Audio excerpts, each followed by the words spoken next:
You are also visiting us on the eve of the G20 summit hosted in Delhi, while BRICS have just extended their network to 6 new countries. The key role of India grows every day, and we are delighted to offer our students the unique opportunity to listen to you and exchange with you, along with Professor Jaffrelot and Dean Gonzalez. My dear friends, again, Mr. Gandhi, thank you for choosing Sciences Po during your short visit to France. We all look forward to this 90 minutes with you. Thank you very much. Tani Ya Vad. Thank you.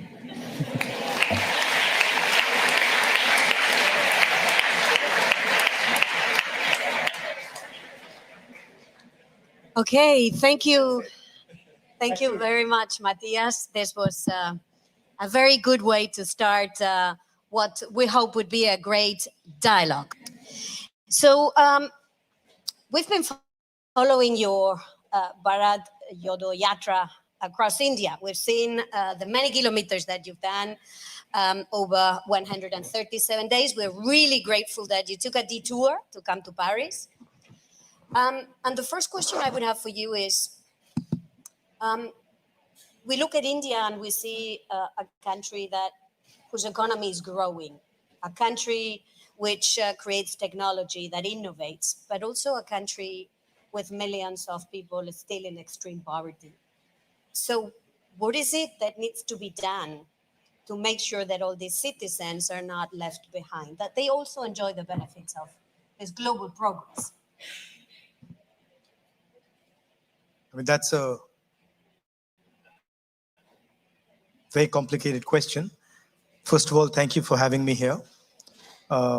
It's an honor to be here. I'd rather be sitting there, frankly, but I don't have that choice anymore. Thank you for your time. India in our constitution is defined as India, that is Bharat, a union of states. So these states, they have got together and formed India or Bharat.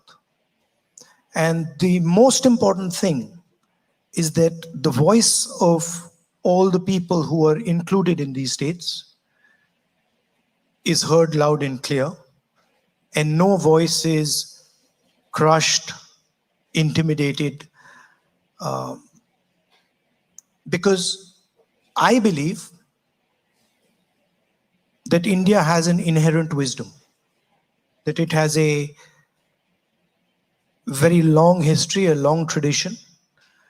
And my experience has been that regardless of whether people are poor or rich,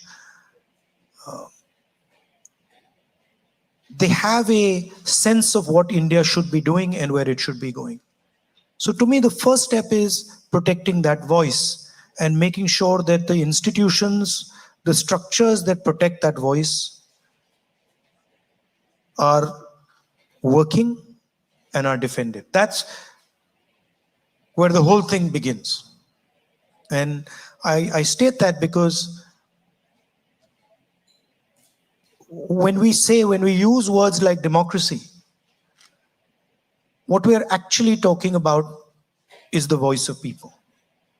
And listening effectively to that voice, allowing that voice expression is central to any success. And we've experienced that pretty much everything that we've achieved so far, whether it is our economic growth, our ability to manage our differences, the bedrock of it is this idea that we protect the voice of all our people.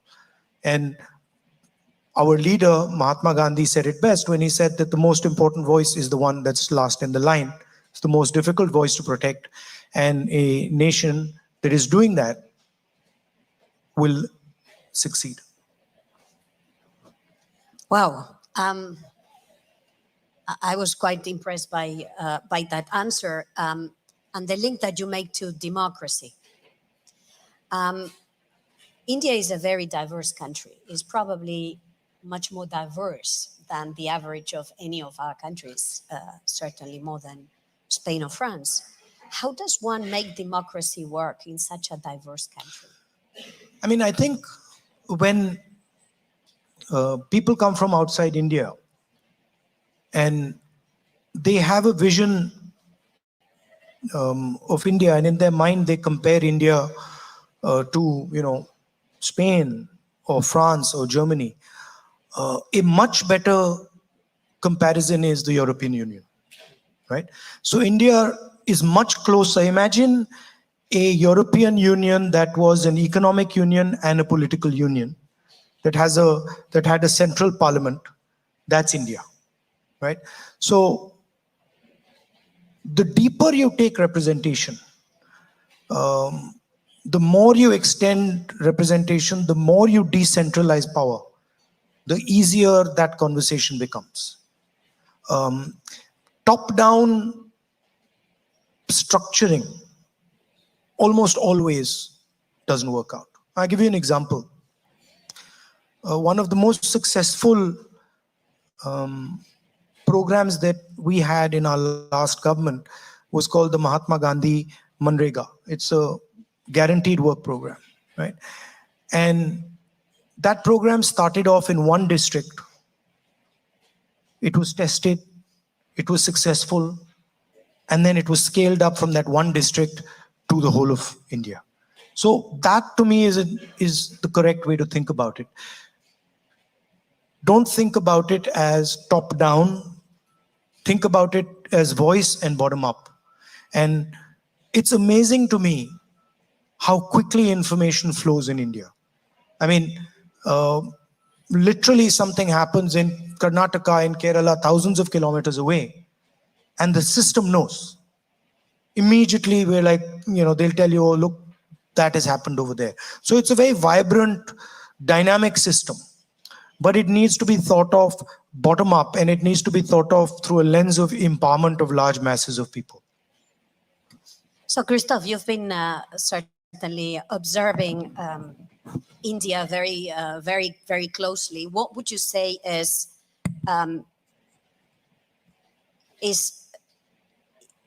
where we should be putting our focus when we look at India from a democracy point of view?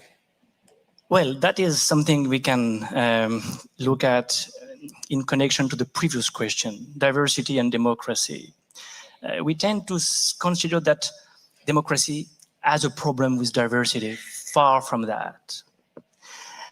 In fact, democracy is at a crossroad in India today, I would say for two reasons. One, institutions are not what they used to be. There is a kind of deinstitutionalization of the country. And the moment you return to the arrangement that is there enshrined in the constitution, you make democracy work even in a better manner because federalism flourishes. So democracy is supported by diversity if you respect the federal arrangement that is there in the constitution. Plus, of course, democracy is not only based on elections. The populists would like us to believe that when you vote, you're in democracy. Well, it works only if you have the rule of law, because elections are not an even playing field the moment you don't have the rule of law. Money power, muscle power makes such a big difference. So that's another way to respond to this question. Make the institutions sufficiently strong again for making elections an even playing field. And make the constitution also at work in terms of federalism. Interestingly, we have, and that's why I say democracy is at a crossroad in India, we have a coalition in the making on the opposition side that gathers together many parties, 20 plus. And that can be seen as a weakness. How can a government be stable when you have so many parties in the coalition? Well, if you remember the number of parties which were there supporting Manmohan Singh governments between 2004 and 2014, 15 and more than 15, you realize that there is absolutely no contradiction. On the contrary, between democracy and coalition governments. Manmohan Singh governments had a record growth rate, right to information, right to education, right to food, NRHGA, plus federalism at its best, and stability for 10 years, the same prime minister. So there are responses to the challenges. There are challenges, but there are responses to these challenges, and they are there. They are in the Constitution of India in the first place. Thank you. Let's look at one area where citizens are really asking for action. If we are talking about democracy, citizens are asking for action on climate change. This is now an existential threat. And it's not just climate change, it's degradation of our environment, water, pollution, which enormously affects one part of the Indian population, precisely those that are probably disproportionately on the poor side, which is farmers. So tell us, what's your vision for accelerating the fight against climate change in India? Well, you know, India has a lot of poor people. And so having the type of conversation you have here about climate change is much more difficult. It's when people's basic needs have been met and you start speaking to them about climate change, they can say yes. But when basic needs have not been met, when people are hungry, when people are struggling, then that conversation is much more difficult to hold. So that's one problem that comes. So as far as the local environment issues are concerned, people understand them very quickly. So, for example, there have been floods in Himachal Pradesh. The whole of Himachal Pradesh knows that there's something very wrong, right? And those are relatively easier to deal with, right? Because there is a political will, there is a political expression that comes. Whereas the larger, sort of bigger questions, they don't enter the discussion, the political discussion so easily. From an Indian perspective and a global perspective, it's pretty clear that we are entering a number of transitions, right? So the one big transition is the energy transition, moving from hydrocarbons to greener energy. The other big transition is the transition in mobility. So moving from internal combustion engine to circular motion, motors, batteries. And on that, I think there is consensus that India needs to aggressively move towards greener energy strategy on how to make this transition. And that discussion is ongoing in India, and it's broadly heading in the correct direction. I'm going to open the floor to you in a moment, so start getting ready. There are mics on both sides of the aisle, so you have to queue, as is the tradition, and you will put the question forward. But before we do that, and while the students break the ice, there is at the moment a big international gathering taking place in India. It's called the G20. So on which side is India in international relations? At the end of the day, this is also a place where we study international affairs, right? So on whose side is India? You know, there was a leader in India once, and they were asked, on whose side are you? Do you lean left or do you lean right? And she said, no, we stand straight in the middle.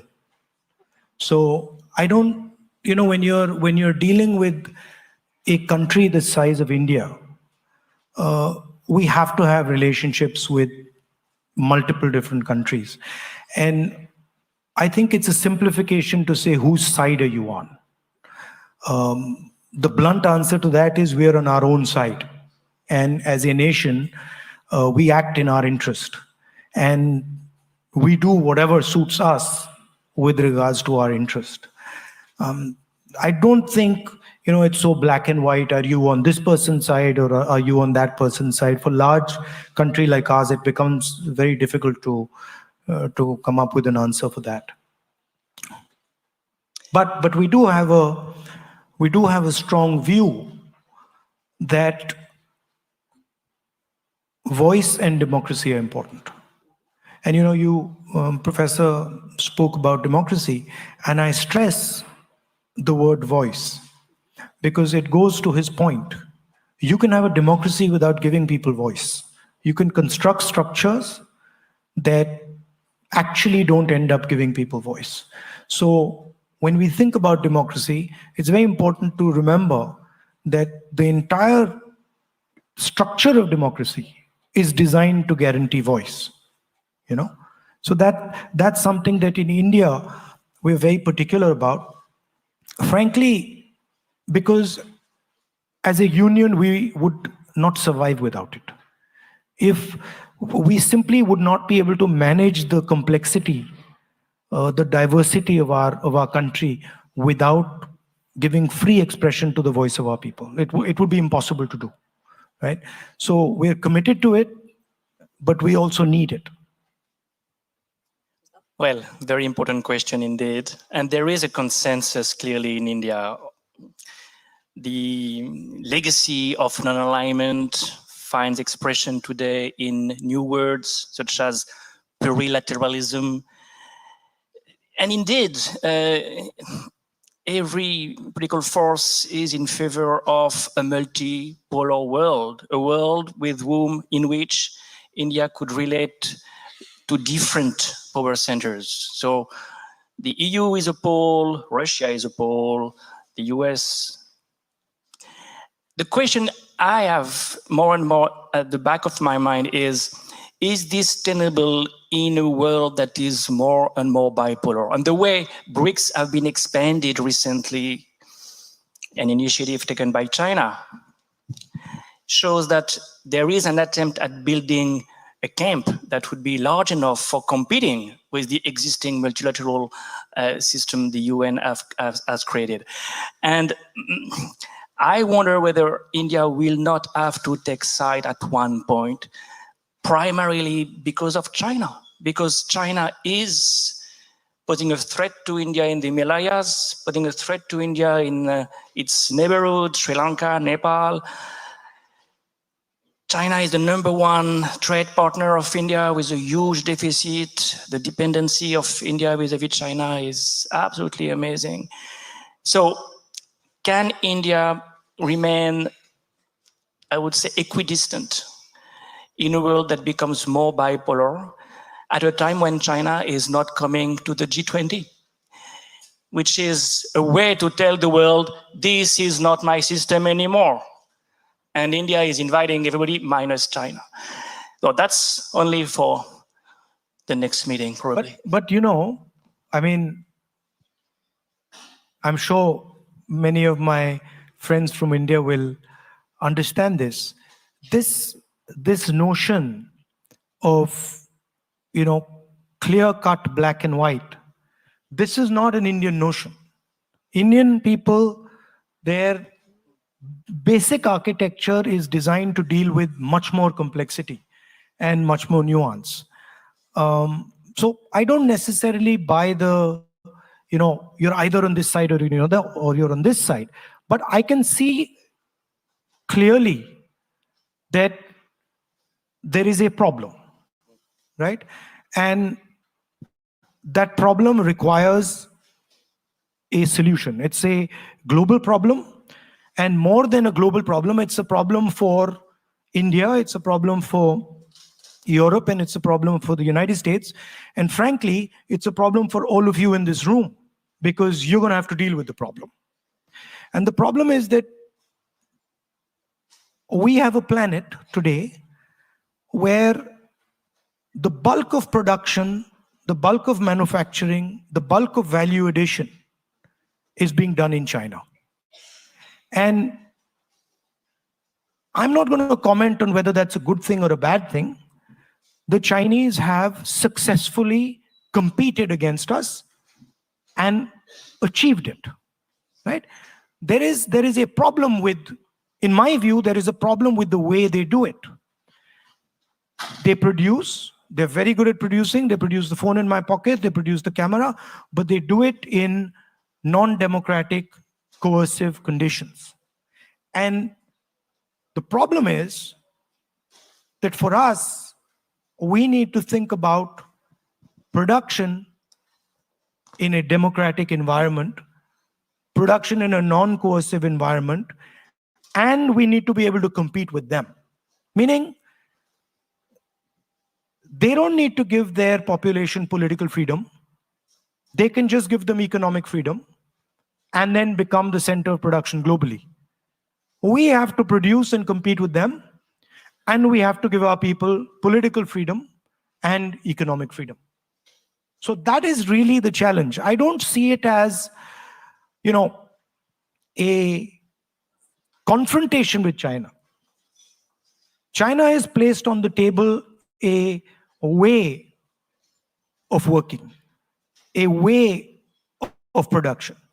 And I think it is important for the United States, for India, for Europe to place an alternative system.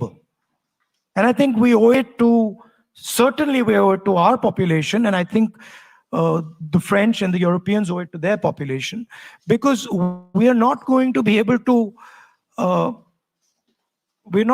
manage our countries. We're not going to be able to give students like you jobs without doing that.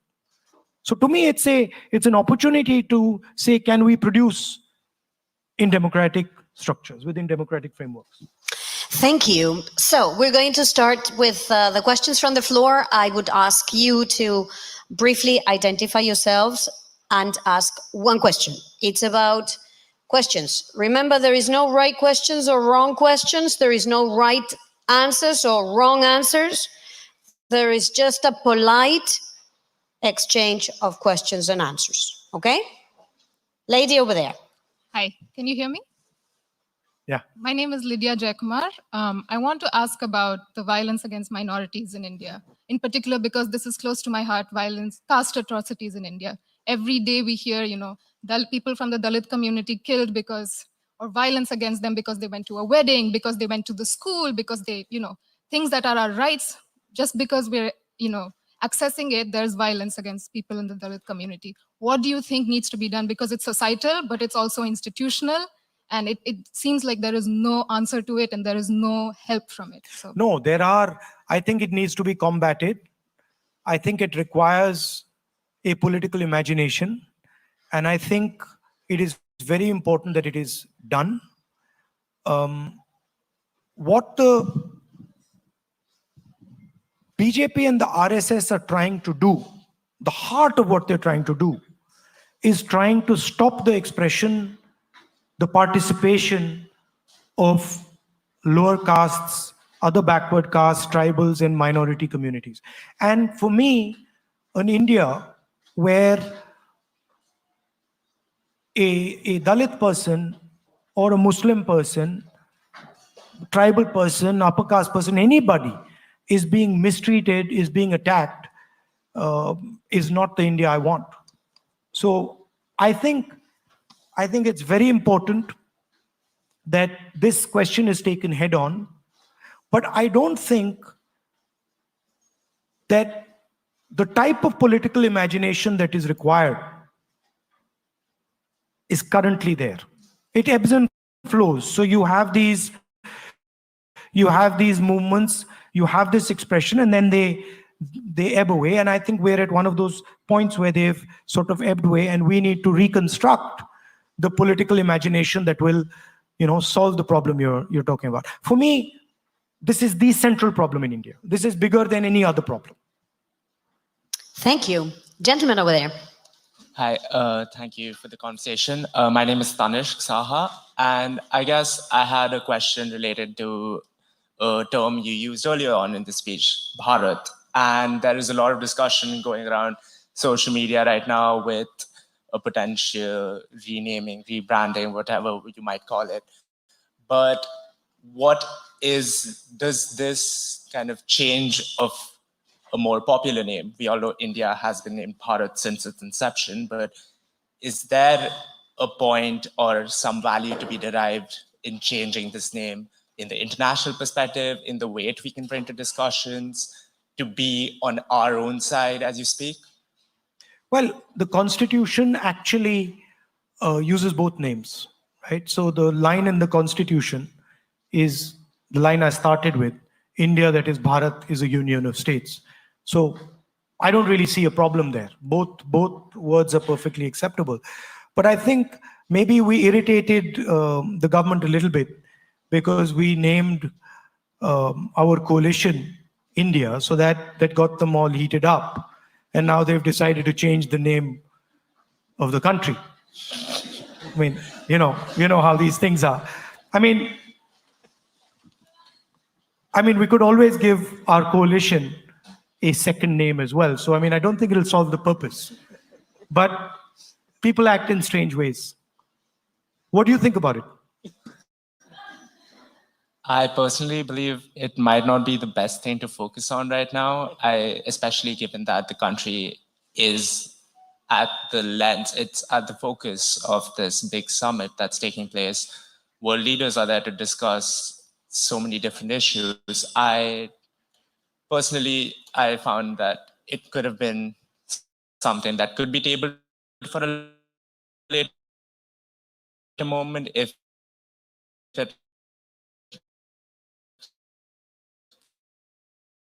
was necessary, and I don't know, focus about issues.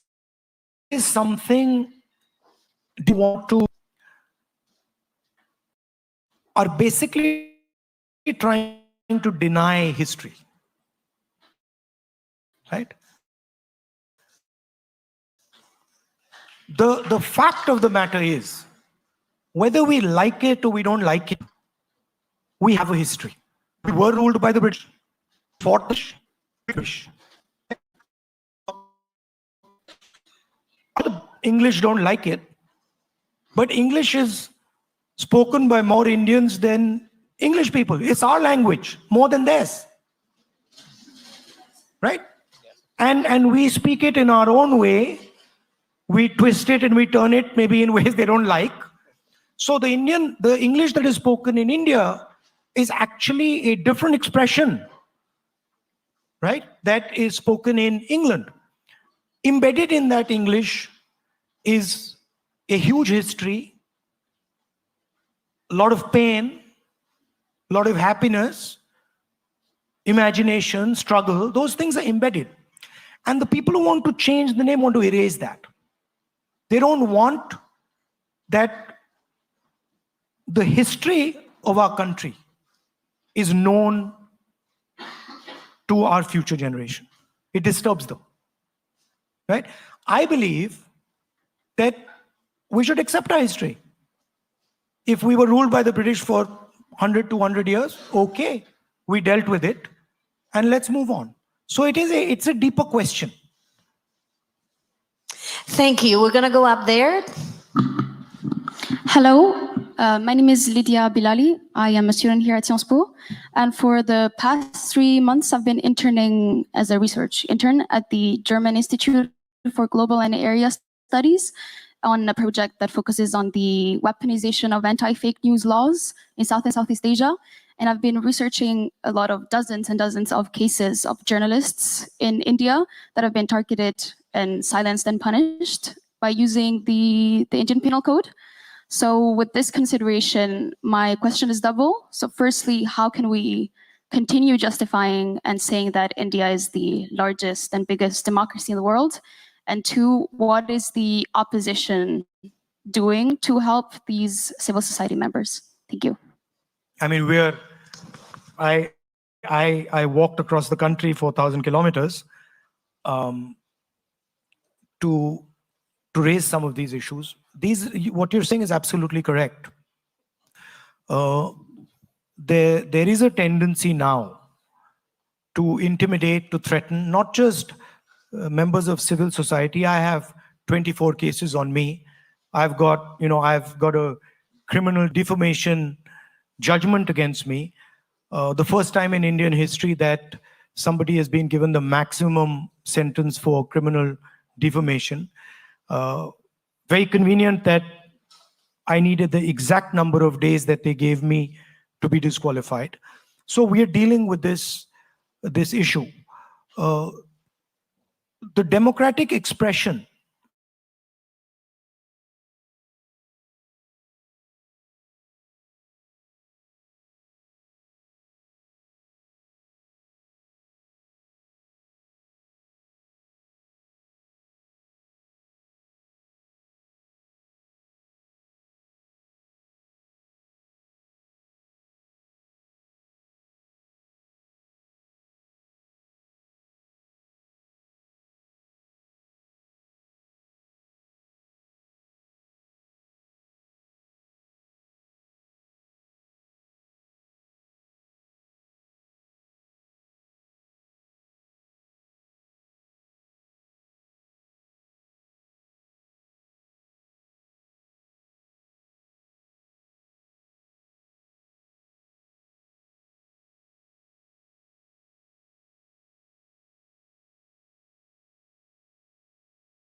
fight is over and the other side wins, then I would agree with you.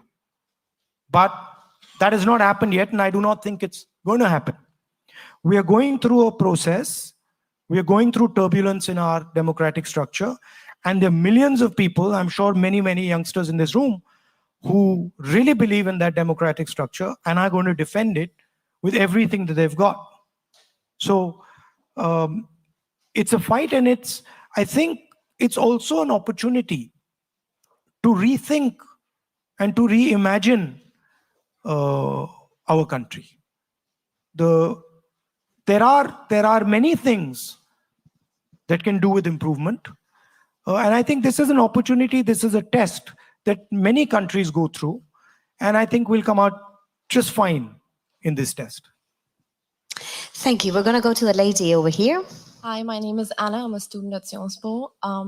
You spoke about the floods in Himachal. I'm so glad you brought that up, because while climate change played a big role in the floods, one of the key factors was also the dams and the hydropower projects that have been building in Himachal. So my question to you is, what do you plan on doing about these mindless constructions that are across the country? It's not just the case in Himachal.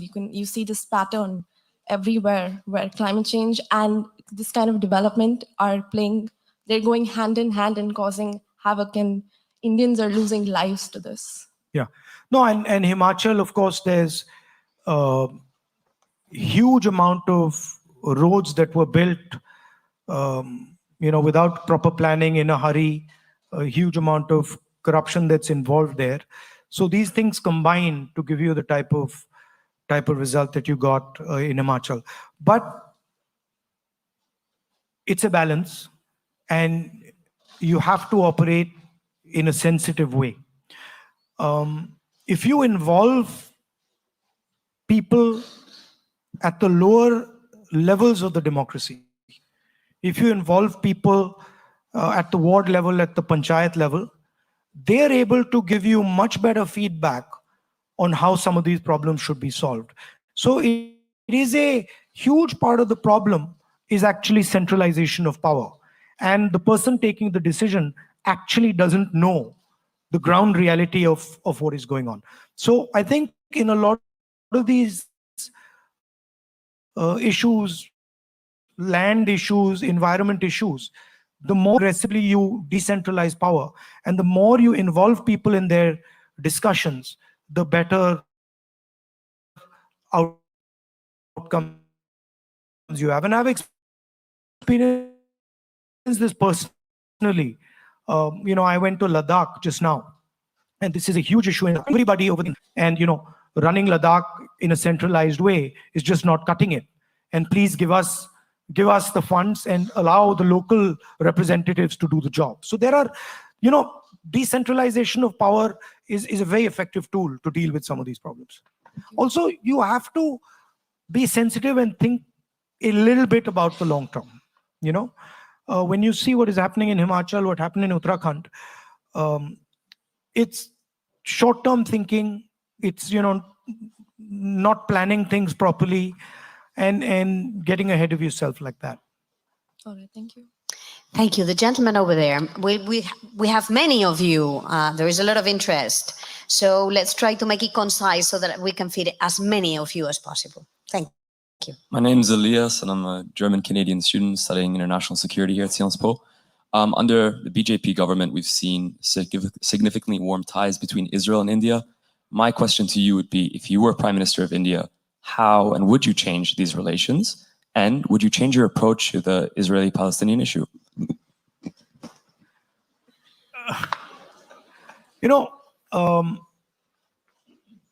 I'm quite sensitive to the plight of the Palestinian people, and I think that the way the Palestinian people are being treated is not correct, is unfair, is not correct. In fact, I was reading an article just the other day where an ex-chief of Mossad has commented on this, and I think it's counterproductive for Israel to treat the Palestinians the way they're doing. However, we do have a a relationship with them where they supply us with weapons, and we have sort of an important relationship with them. So you can't just wish that away and say, we're going to now change that completely. But I certainly would, tell them to think about what they're doing and the consequences of what they're doing to the Palestinian people and also to themselves. Because it is my experience that these things, these imbalances come to bite you back later. And it is always better to resolve these issues upfront, amicably, with sensitivity. Thank you. Gentleman up. Hi there, yes. So I am a master in social policy here at Sciences Po. While it might not quite look it, I'm actually also part Indian. And over this past few years, it's been particularly scary to see many of my friends and family members back in India become radicalized by Hindu nationalist rhetoric. My question to you is, if your coalition gets elected, where exactly do you see yourself placing the role of Hinduism in a post-BJP India? And how concretely do you propose dismantling or perhaps even transforming the legacy of a religious zeitgeist which has captured the hearts and minds of so many Indians today? Look, I've read the Gita, I've read a number of the Upanishads, I've read many Hindu books. There's nothing Hindu about what the BJP does.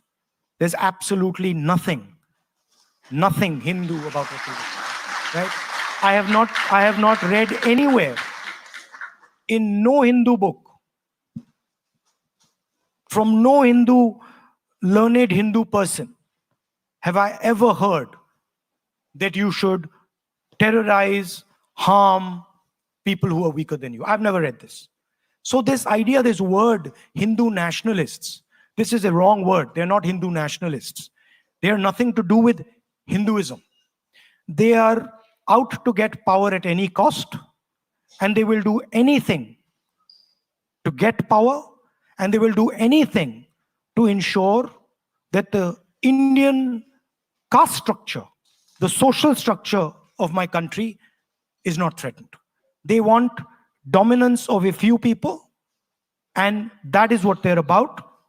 There is nothing Hindu about them. Thank you. Very clear. Gentlemen. Hi, thank you for being here. My name is Zaid Wahidi. I'm a lawyer based in Paris. My question is about the opposition's narrative for the next election. And I saw that Ms. Sonia Gandhi wrote a letter identifying 9 points to the Prime Minister. Is that the opposition's pitch? Because as a minority, of course, it's important for me to have the Pyar ki Dukaan in a Nafrat ka Bazaar. But is there another issue, or are there certain issues that you have identified that will perhaps build more consensus with even the majority community and get you where you are, where you want to be in 2024? When you see the people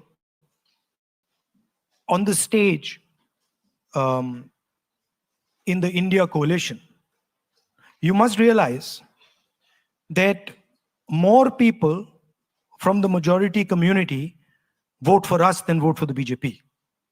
60% of India votes for us. 40% of India votes for them. Right? So this idea that the majority community is voting for the BJP, this is a wrong idea. The majority community actually votes more for us than they vote for them. Right? They do polarize society. They divide society. They spread hatred in society. And that is their mechanism. They also happen to have very good relationships with the most powerful, richest crony capitalists in the land, who finance them, support them, help them do what they do. And so this is the architecture that stands behind the BJP. The idea that Mr. Narendra Modi is orchestrating this thing is a gross simplification. Mr. Narendra Modi is an instrument of the architecture. And I'm pretty confident that the RSS can get rid of Narendra Modi in 5 minutes if they want to, right? It is a structure that is doing this. And that structure is now a threat to Indian democracy. So we are committed to fighting that structure. What are the broader elements?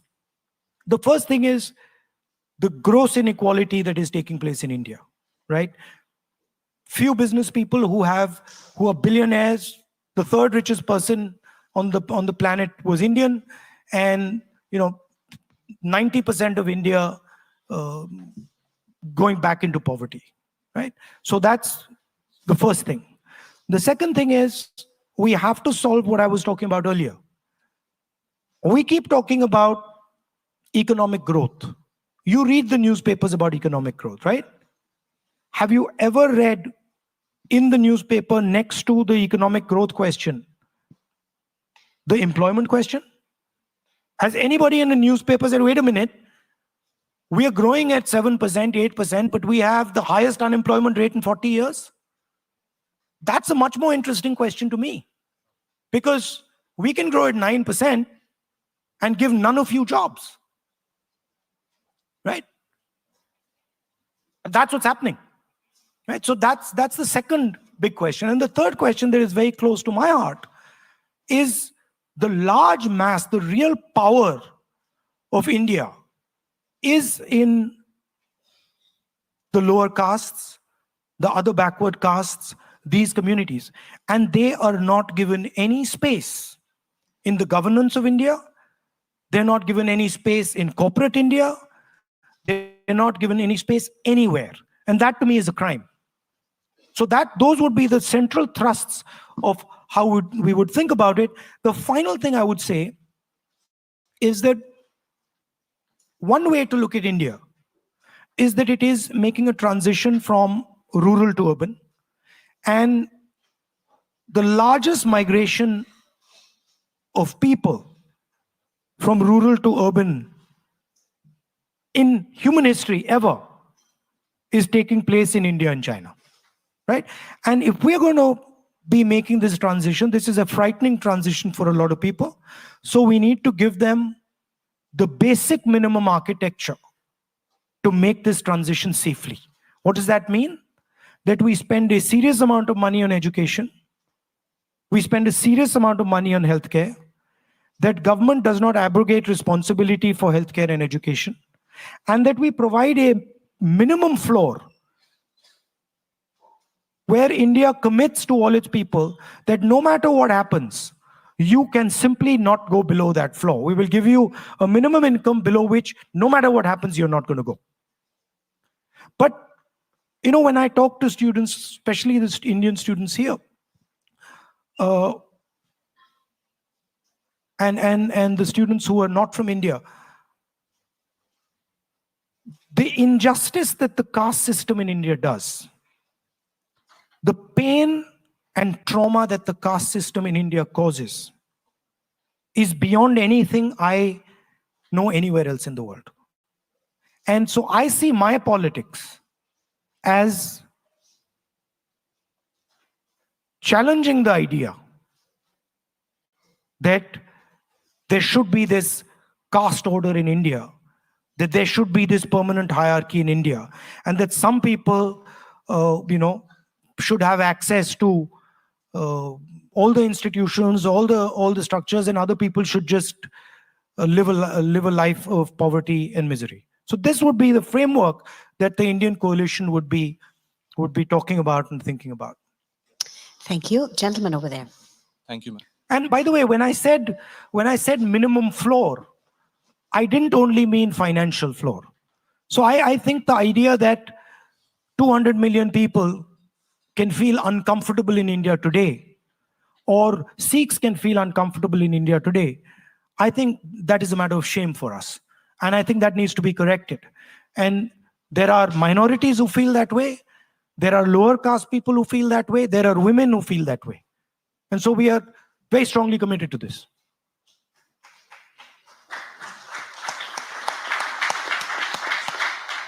Thank you, ma'am. Good evening, sir. Sorry. I was looking at him. So first off, I would like to really congratulate you on this Europe Jodo Yatra. And then And my question for you is actually also related to the India alliance, but it's a more psephological question. So like I come from Maharashtra, and before this this day, like this tour in Europe, you were also in Mumbai. You're also in my city, and there you had a very important meeting, the India alliance meeting, where you basically put forward your values and the values that you're planning for 2024. So my question is, even if the India alliance defeats the BJP and by extension the NDA in 2024, what next?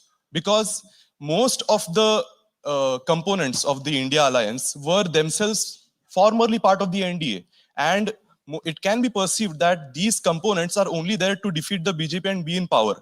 So once they do come to power, will this pyar ki dukan, will this this entire this narrative still remain, or will it be just be a relapse to the mid 90s period when we did not have kind of stability? And just another follow-up. There's just one question, remember? Yes. Because there is a long queue. Let's be there. All right.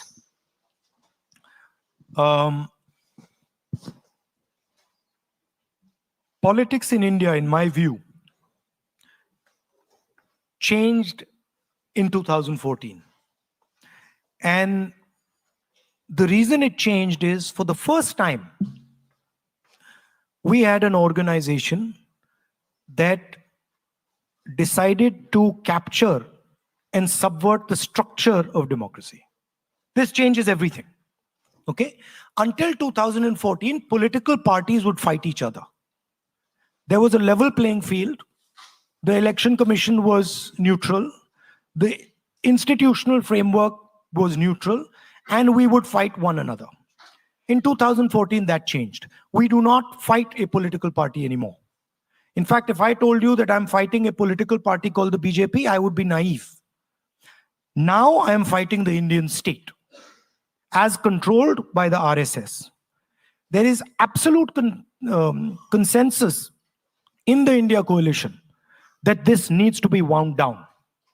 We do not want an India where our institutions are not neutral. It is dangerous for our country. It is detrimental for our country. It is dangerous for the politics. It's dangerous for you. So there is commitment that we will wind this thing back. Of course, there are a few partners who were members of the NDA alliance. I think Nitish ji is the only one, right? Mamta ji at some point had partnered with them, right? But India has completely changed, right? It is one thing to partner with a political party led by Mr. Vajpayee. It is another thing to partner with what is running India today. Thank you. We go up to the gentleman. Hello. Good evening, Mr. Rahul Gandhi. So firstly, I have one suggestion and one question. Remember that there is a long queue waiting. I'll be very quick, yeah. Good. I'll be very quick. So when people are trying to talk to you, when people are trying to reach out to the Congress party, I feel that Congress is not as receptive as it could be. I tried to sign up for the IOC about 5-6 years ago. The website never replied back to me. There are people that want to engage with you. That's his fault, huh?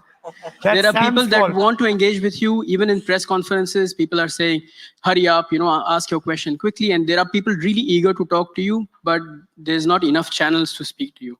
That transitions to my question.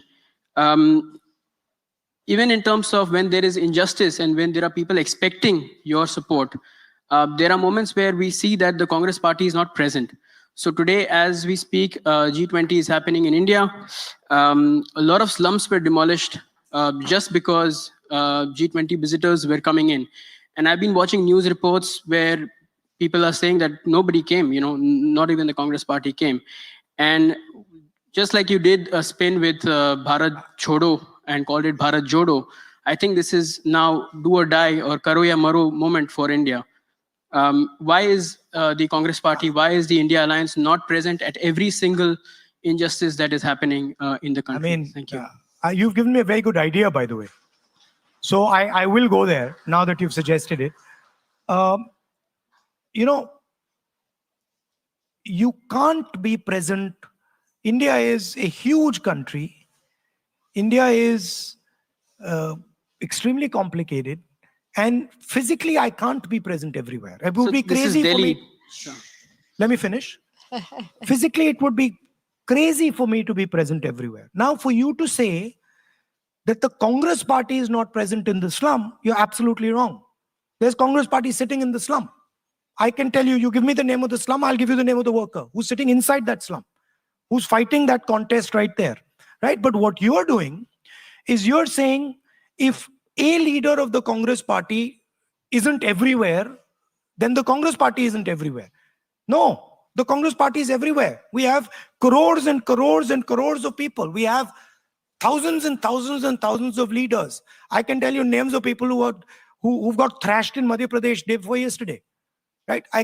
But the way the politics has shaped out, and it's not your fault, the way the politics has shaped out, the way media has shaped out, they will focus on one central point. And they will say, oh, look, this is the point where everybody should be looking. But the political battle is taking place all across the country. We've got people running around, getting beaten up, getting killed, getting shot. I can give you the names if you want to see them, right? So don't think that I am the Congress party. I'm not the Congress party. I'm one element of the Congress party. And there is a massive organization that is countering this force. And I'm very proud of what they do. I cannot tell you how much some of our people suffer. I cannot tell you what they have to go through. So but that is the nature of the politics now, you know. I did mean the Congress party, not you individually, but thank you. Remember. But you got my drift. But you've given me a good idea. I'm going to go to the slum there. All right, gentleman over here will be followed by the lady over there. Hi, my name is Mangesh Krishna. And by the way, if you want to work with us, please, we could use someone like you. So please have a chat with him. We'll arrange it right now. Sam, your website. We are chaotic though. How do you know which one he's addressing? Okay.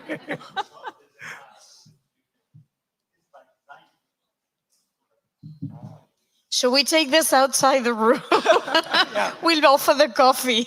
Gentleman over there. Hi, Rahul. My name is Mangesh Krishna. I was a student at Sionspur and I come from a place very close to your former constituency in Uttar Pradesh. So my question to you is that when you ask the India Alliance to come back into power, a memory of corruption, nepotism, appeasement politics rushes back. And if you will listen to the recent few speeches of Narendra Modi, he's attacking. Like, this is the fight that we have to do in the next elections. So how do you propose changing that perception or that image, especially since you're here, of nepotism, since they've painted you as a poster boy, and we see more of you more than the Mr. Mallikarjun Kharge taking on questions? No, meaning? Meaning, how do you propose changing that perception, or what are you promising with the India Alliance that it will be any different from the previous government of 10 years that we had? I mean, it's interesting you talk about nepotism. Can you answer me a simple question? How many politicians in India have walked 4,000 kilometers? Not sure, like maybe with Gandhi, I mean, many walked, right? You know, I mean, to say that I am not struggling, or that's not my question. My question is, how are you proposing? I'm answering you. Yeah. Okay. Right. So there is a large machine, a machine that is financed by group of crony capitalists that pushes these agendas, right? And spends thousands and thousands of crores to push these agendas. I've experienced it personally, right? There are a couple of thousand BJP guys whose USP is to sit there and twist everything I say. It's a machine, okay? However, we have found that there are serious limitations with this machine. I've found that when I walk from Kanyakumari to Kashmir, the machine couldn't do anything. They kept trying, they put in their entire effort, nothing happened. Why? Because we were having a direct connection with people, right?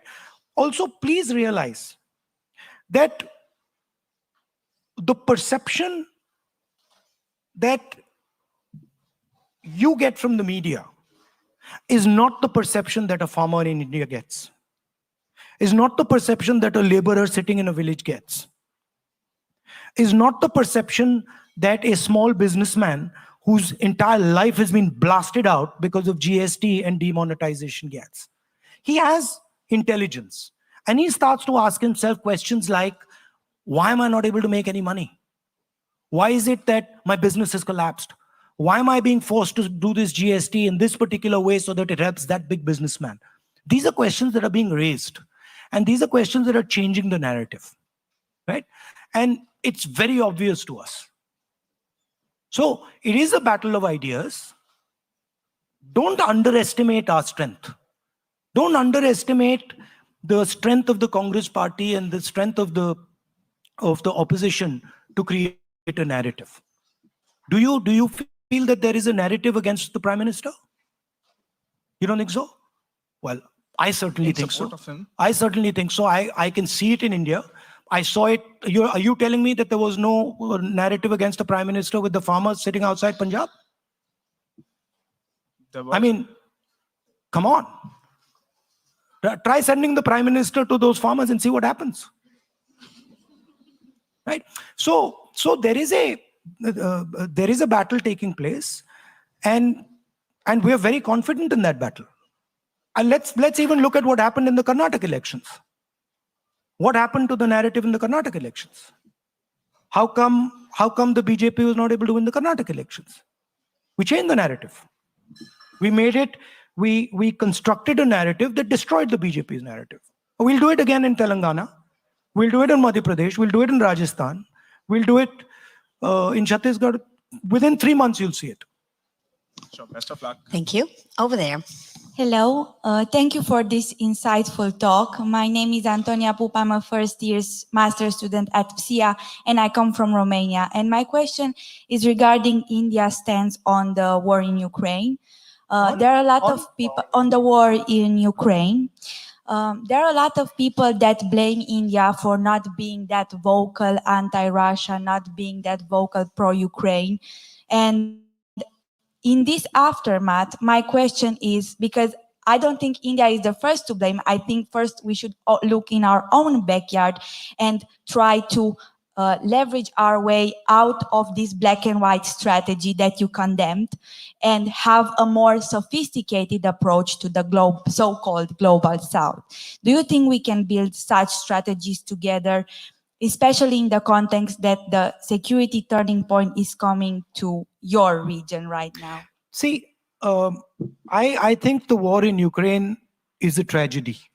It's a tragedy for Ukrainian people.